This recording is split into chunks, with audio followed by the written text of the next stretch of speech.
Okay.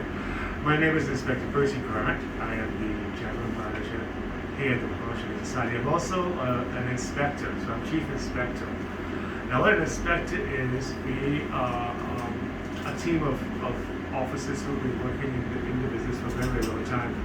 And we are like law enforcement, we work along with the police. So whenever there's some animal cruelty, we would be able to help the police investigate from our point of view the particular kind of abuse. But because we work with animals, we're a little bit more experienced as in what type of animal abuse that's happening out there.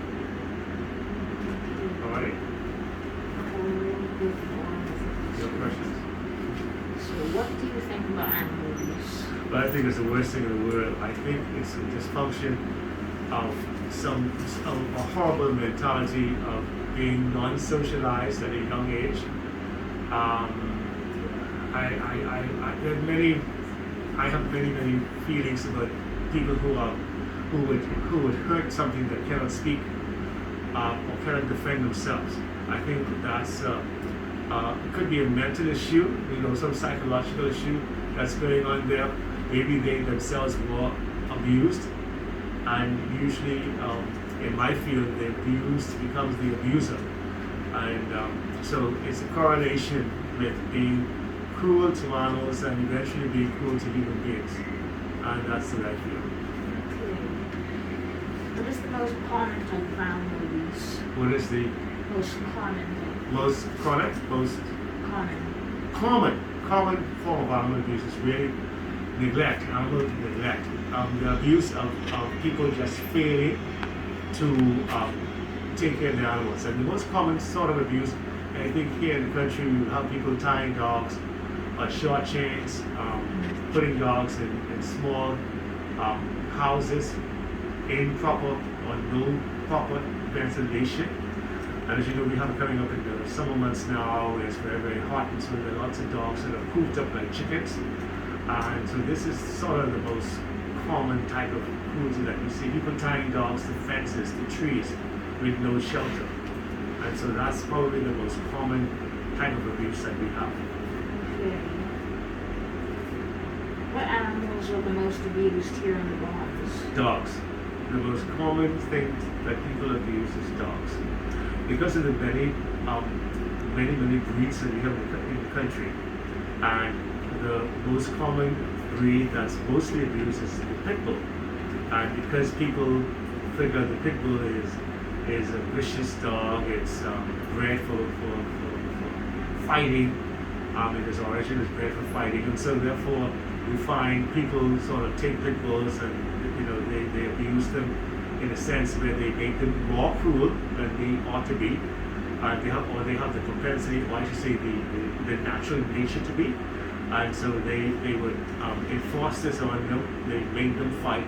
They sometimes use small animals for them to and throw them at pit bulls to kill, which is extremely cruel and horrifying to think about. But I think that is probably the worst of the worst with dogs. Okay. What happens when you receive a call about an animal being abused? So then you have to investigate. When you receive a call, you have to investigate, ask questions. What, when, where, how, kind of questions. And if it's a warrant, a lot of times it's education on the phone. But there are some cases that are civil, and a civil matter, I'll give you an example of a matter is example, if you have a dog in your yard and your neighbor dog, example, comes over and kills your dog, then that will be a civil matter. So therefore it will be something that you have to go through with the police and to the courts to get compensation. The Humane Society kind of cases would be dog tied in a short chain, dog with no shelter. A barking dog is not something that the Humane Society, we would address it. Once the animal is confined in a space, it's not being abused, but we can't form the fact of dogs barking. And I think the public sometimes gets that confused that we are supposed to deal with the dog barking next door. People are very inconsiderate to their neighbors. Here in the country, as we know, our properties are very small, and people just don't really care much about their neighbors and their dogs barking all night. And so that's the saddest part. Yeah. How many abused animals do you take in each year? Abused animals we take in or deal with, it's true. We could take in as many as maybe 100 to 200 dogs that have been abused. Dealing with abuse cases can run you into almost 1,000 cases a year. And so it varies, as to what type of situation it is. Right.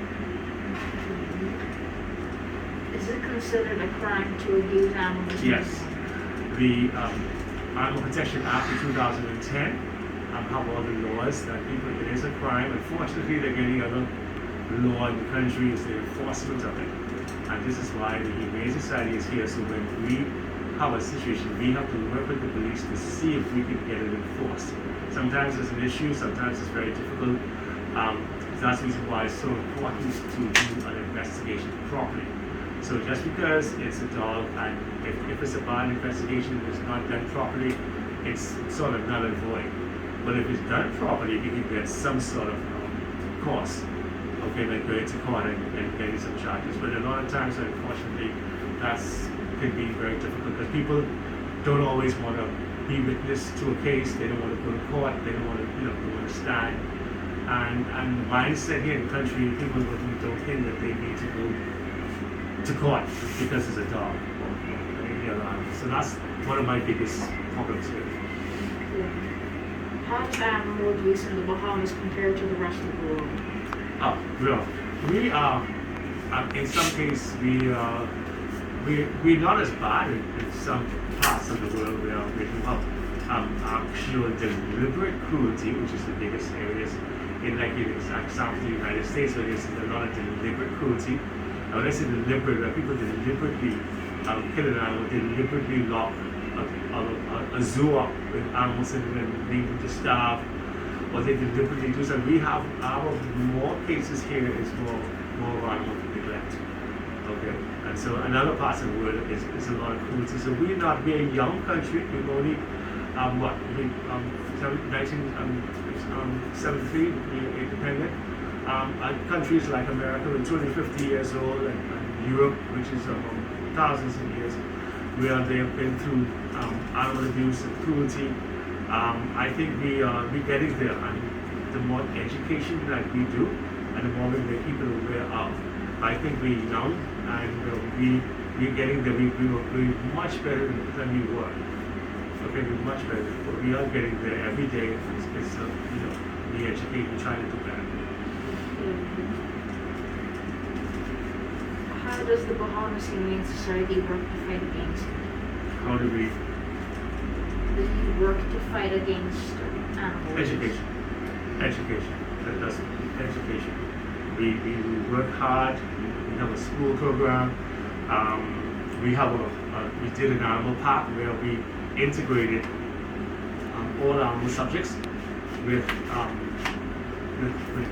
animals. So we have math, English, science, all those things have just been prone to animals. As an example would be a dog and how much to care for it. So which would be a math lesson. So you have a dog and you will have Toby collar is $6 and his bowl is $10 and it's, the teaching kids how to add. And it goes up into the sciences and into sizes and space. So we do a whole gamut. Okay.